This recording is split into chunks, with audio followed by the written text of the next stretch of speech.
has been studying his options, and I think he's ready for it. So, all right, well, it looks like the game is ready. Guys, take it away. Absolutely. We have ourselves spawning up in the top left, the Korean Zerg player for Falcons. Give it up for Solar.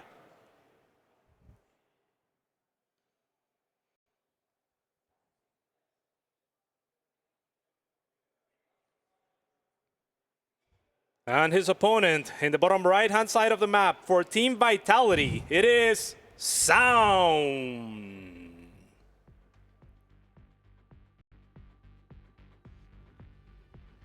All right, Dave, what can you tell me about Incorporeal in this matchup? Well, the thing that jumps out to me, actually, honestly, there's so many features. This is probably one of the quote-unquote weirdest standard maps, if that makes sense. We got torches, we got Last Fantasy, 3-player map, you got that healing shrine on the left with torches. This map, though, you've got that watchtower in the middle that has contested ground on both sides. You've got a no gas middle base, so only 6 bases per side, and then you've got a pseudo island base on the bottom left and top right. So many interesting features about this map, and it led to one of the longest, closest games we've had in recent history between Cyril and Classic at DreamHack Dallas that I don't think people are going to be forgetting that ending anytime soon. So I wonder if we'll see it turn into a split map scenario. I think that's something Solar's going to try and avoid.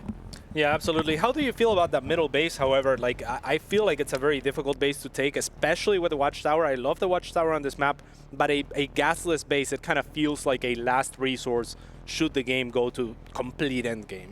Yeah, and it really does. And I mean, I don't want to echo that game too much, but we saw so much of it there where both players were really, they tried to take the base, but they weren't all in on it for a very long time. And, you know, I remember Cyril, he had a mineral bank of, I want to say, like 13,000 at some point.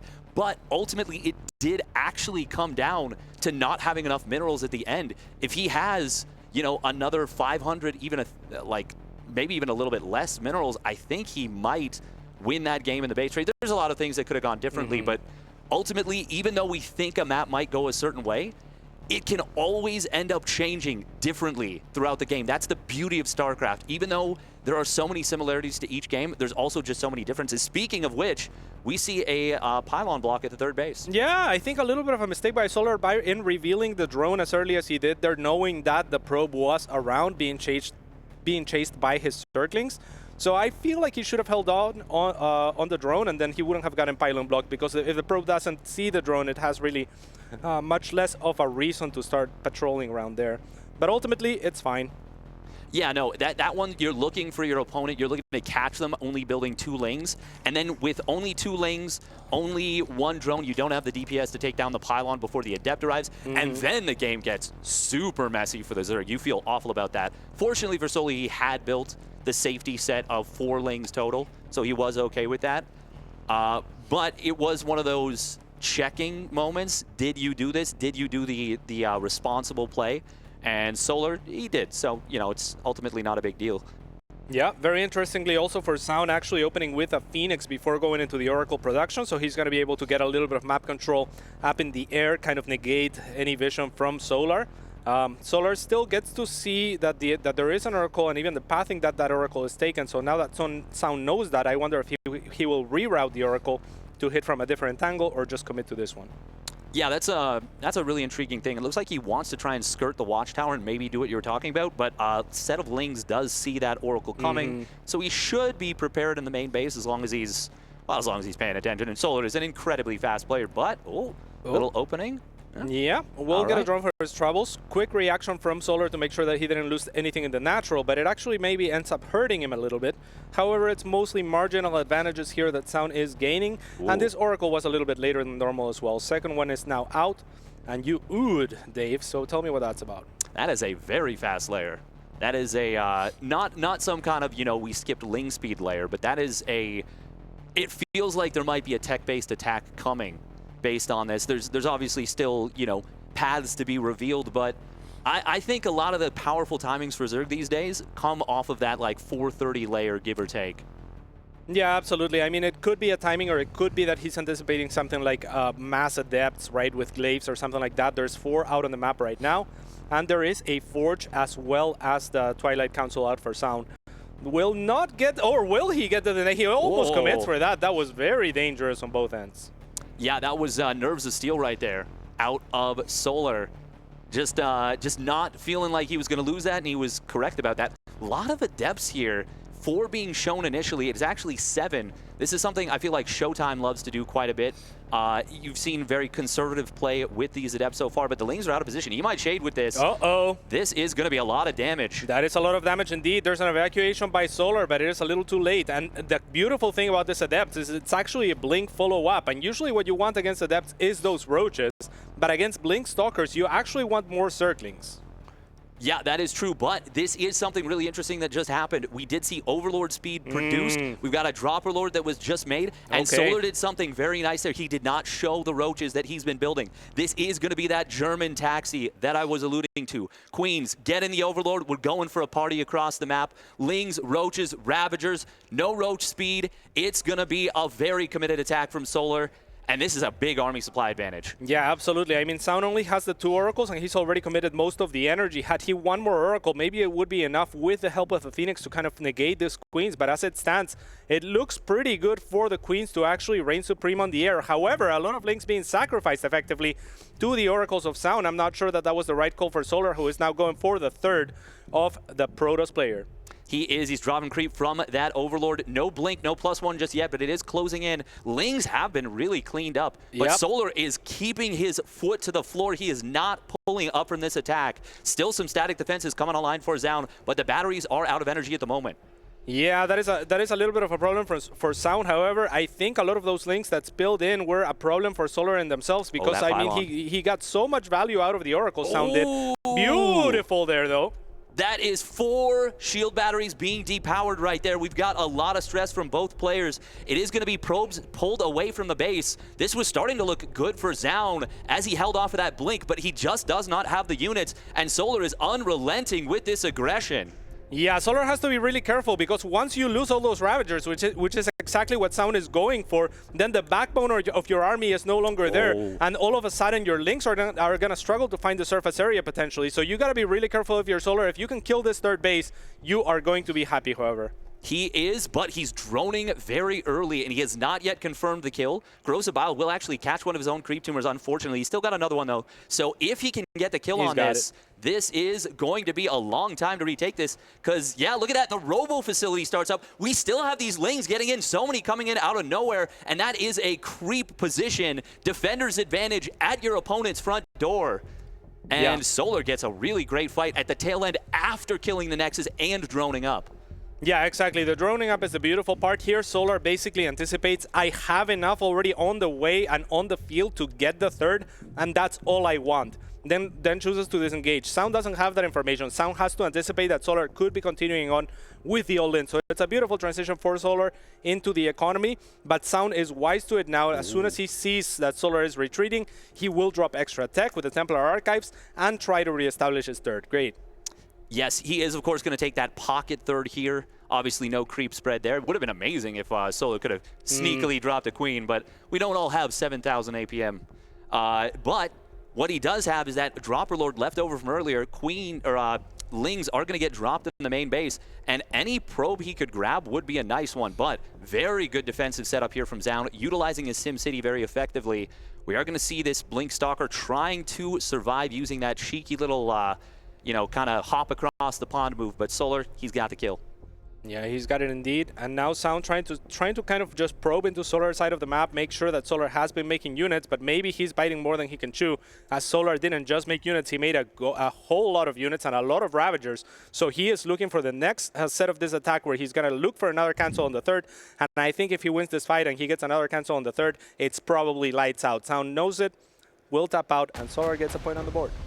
Yeah, very nicely done from Solar right there. I was looking at that attack, and you know, I saw a lot of Blink Stalkers on the field. I saw that there was the base was still pretty high in HP.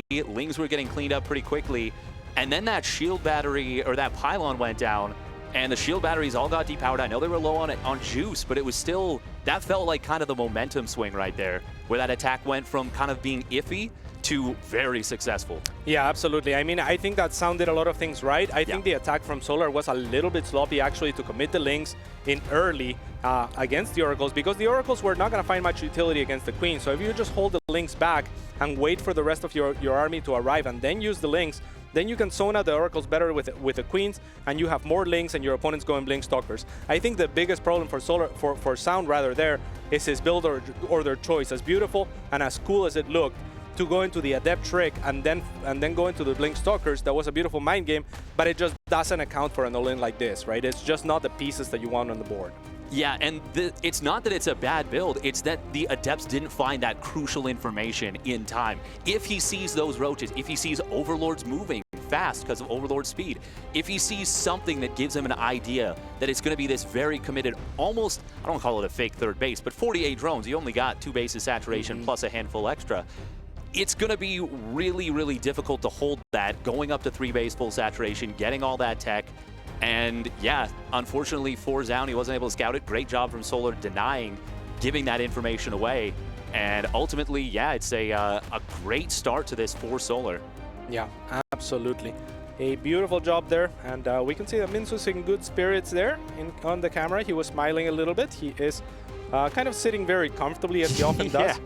Yeah, I mean, no pajama pants this time around. It seems like Falcons have provided him with comfortable enough pants that he doesn't need the pajamas. Yeah, those kind of look like, I don't think they actually are, but they kind of remind me of the old tearaway pants. Just something about the fabric. But he's yeah, I've never noticed that. He crosses one of his legs over. Is that like, you obviously know him pretty well in terms of like some of his mannerisms. Is that like a common Solarism, I guess? I'm not quite sure, to be honest. I just know that he likes to be comfortable at events, and he will try to make the event kind of like how he would play at home. And I think that's a good thing to do, you know, just try to find that comfort, try to be as much at home as you can feel. And I think that he tries to do that. He tries to emulate that, and it works out for him. Yeah, I mean, it certainly does. And it certainly did in that previous game. I mean, we talk about speed all the time, but even though he was rated highly, and, you know, I talk about it all the time, a lot of people don't think of Solar as necessarily the fastest player, but he was rated by his peers as a top 3 fast player. So it's super important that when you're moving so fast, you're able to stay comfortable so you don't get those misclicks, you don't get in your own way. Absolutely. As we are now loaded into Tokamak Ladder Edition, in the top right-hand side, it is for Falcons, Solar.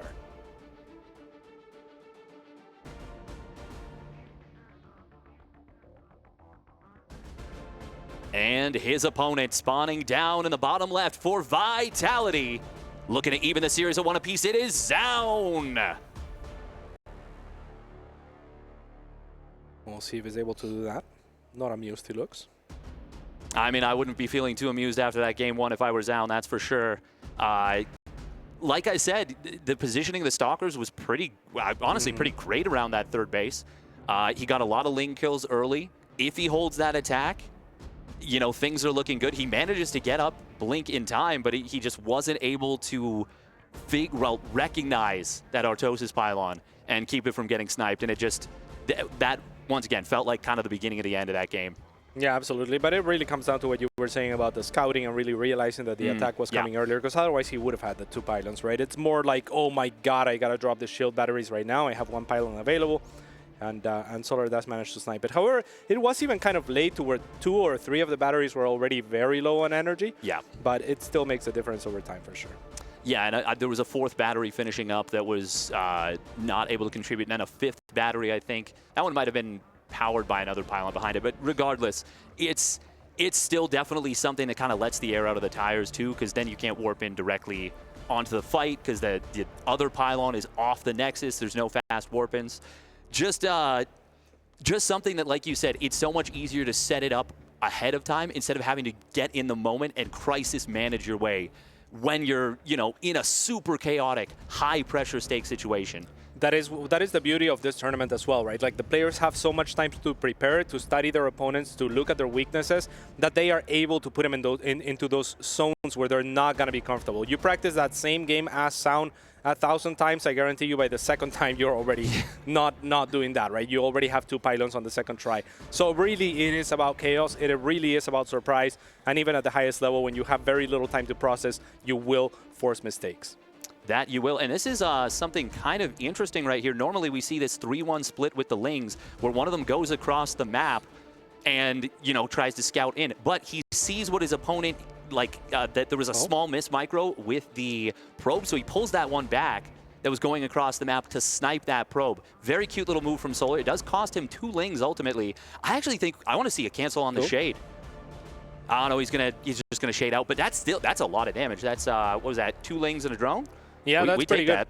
I mean, yeah, I love that. I think if he canceled the Shade, he would have probably forced a Spore or 2 to be morphed. I don't think he would have gotten any more drones, so I really kind of like what he did. But I agree with you. I mean, the move by Solar was quite cool to just see that the probe was kind of capable of getting corralled by his Lings and pulling that Link back to make it happen. So really great moves, I think, by both players here, but maybe Zoun a little bit happier in the end. Yeah, it's, I mean, ultimately you can argue night and day about who wins out on such a marginal trade. Ultimately, I think it actually comes down to the players, whether they feel good about it or not, honestly. I think that's probably, it's a vibe check, you know? Absolutely. If the vibes feel good, then you're like, yeah, okay, we're fine with that. It is going to be that similar Phoenix into, I believe, double Oracle play once again out of Zoun. And this is obviously a big comfort play out of him. Ling, of course, does scout that 3rd Nexus there and sees it's a pretty darn standard 345, 350 timing. Yeah, for sure. But Solar only has 1 Overlord out on the map. That's really what you need against Protoss. So, you know, he's going to cut that corner, if you will, to not really lose anything else. The other Overlords are already kind of in position to be saved and sheltered by the Queens. So, you know, the Phoenix does the bare minimum, but that's all Zoun wants out of it. Yeah. I mean, ideally, you lift a solitary Queen, 2 Oracles get into a base and snipe 3, 4, 15 drones. Oh, actually, yeah. I mean, he went for the lift on the Queen, but didn't commit with the Oracle to try to snipe the other Queen. Maybe he should have waited for the second one, as you were suggesting. Yeah, that was a bit of a weird move. I feel like right there. That was a little bit. That was a little bit unenviable, but, you know, it's not the biggest of deals. Honestly, if he commits in, maybe he loses the Oracle. So a tiny bit of hull damage on the Phoenix, wasting some lift energy, it's not a big deal. We are going to be seeing a pretty quick 4-gate blink out of Zoun to follow this up. What that means, of course, is that you're going to have the blink a fair bit faster than that +1 weapons. And that's going to keep you a lot safer against the kind of build we saw in the previous game out of Solar. But for Solar's part, he's not going for a massively committed low drone attack. He did get a relatively quick layer, but he's raced up to that 3 base full saturation, 6 gas, 66 drone count pretty darn quick. Yeah, and that's pretty good. I mean, given the circumstances, there's no adepts on the map that can really punish this for a while, right? Zoun is going to have to wait really for the blink to try and do anything. More so perhaps for the +1, but Zoun has his own transition as he now drops both the Templar Archives and the Robo. This could be very interesting. So, a lot of times we're going to think that means a very quick hive, but it can also always mean swarm hosts. And Tokamak does have some nasty positions. I mean, most maps do. Well, what about Infestors? Could that be the case? Oh, I mean, I could be Do you think it's going to be Infestors? I would like Infestors against Blink. I think it's a viable way to do it, but we'll see what Solar chooses here. I think that players have started talking a little bit more about Infestors in both CVP and CVT matchups in recent history. But, I mean, the Infestation Pit is done, so... Oh, it is going to be Swarm Host, Dave. Okay.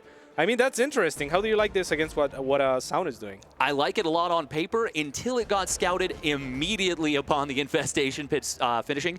Very nice scouting right there from Zoun. And not only does he scout the Infestation Pit, he doubles into the main to make sure that there's not a hive starting up. And you can see right here, he's already looking around, scouting around, setting up scouting patterns for the potential Nidus network drop. This is really, really nice play out of Zoun so far. But it is not just a matter of scouting it. You still have to defend it correctly, and it's not the easiest thing to do. Swarm hosts are one of those units that you miss a wave, and things can get very nasty very quickly. And that is where I'm wondering how this very fast storm is going to come into play. Is the storm going to be able to actually negate the first wave of Stormhost easily, Dave? That is a really good question. We're going to have to take a look at the third base right there. Blinkstalkers will get out of there. Little kind of bit of a bait of the first storm. There are 2 more storms available at that third base. And you have batteries too, right?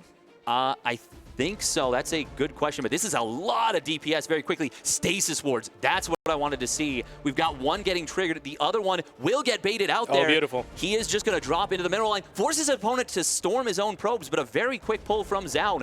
Excellent crisis management from the Korean Protoss. And from the Korean Zerg as well. I mean, to drop those into the mineral line means that he has to storm the probes, like you were saying. Anywhere else, I mean, I think the first wave gets negated by one storm, and Solar is really sad. But here he actually finds value in a position that looks very difficult. Yeah, I still think I like this for Zoun coming out of it, but there is so many more opportunities for Solar to still find damage. However, Zoun has gone very quickly up to a 4th base, very quickly up to the double Stargate Tempest transition. Meanwhile, a big blink forward against the Roach army. Is there going to be anything to defend this attack on the right side, or the third base? The answer is yes. Very nice probe pull, great storms, and a really great defense from Zoun once again.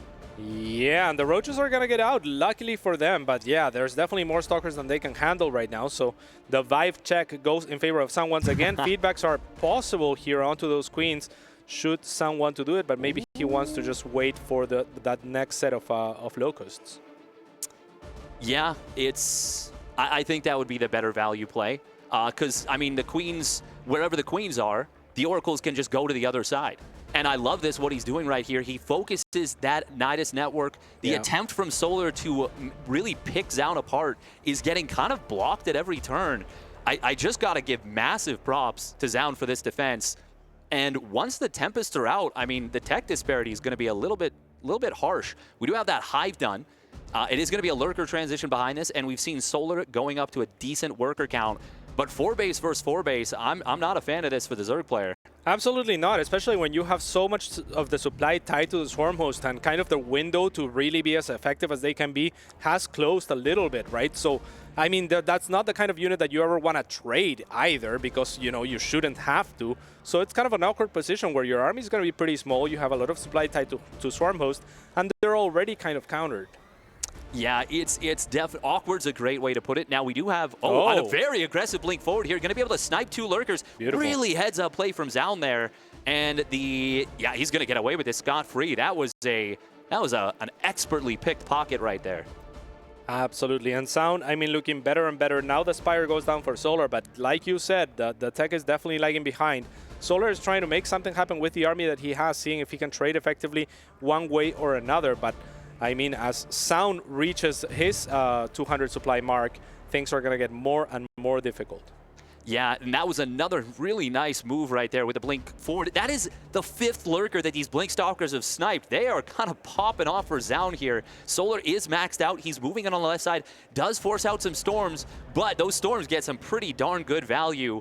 And Zoun, oh, does he lose? Uh-oh, okay, this is actually starting to look kind of good for Solar. There's Lurkers in position here. If he can snipe this base, that is really, really nice for Solar. Yeah, very impressively done, actually, for Solar to find the opportunity here. It was looking really, really good for Zoun, but now he's going to be constricted to 3 base. Still, he has kind of like the better army, I would say, down the line, but the Swarm hosts are now finding value on their own, as the army of Zoun has to move to defend the right flank. Oh, and now we see a high-energy Templar getting taken down. Tempest getting taken down as well. A pincer move with the Locusts. Oh my goodness, this was looking so good for Zoun for so long, but one Locust wave kind of causes a little bit of a missed defense from Zoun. Solar unrelenting with that aggression, like we said from the start, and he is just looking to punch his ticket into that next round. That was absolutely clean. I mean, that is crazy, actually. It felt like nothing was really going Solar's way, but unrelenting aggression has made it so that he can actually just defeat his opponent straight up. I mean, what's that about, Dave? That's like the DPS of the army, of those Locusts, of those Lurkers if they get burrowed up, puts so much pressure on an opponent. And we saw Zoun, he got up to those Tempests, but what is the Tempest job? It's to deal with Lurkers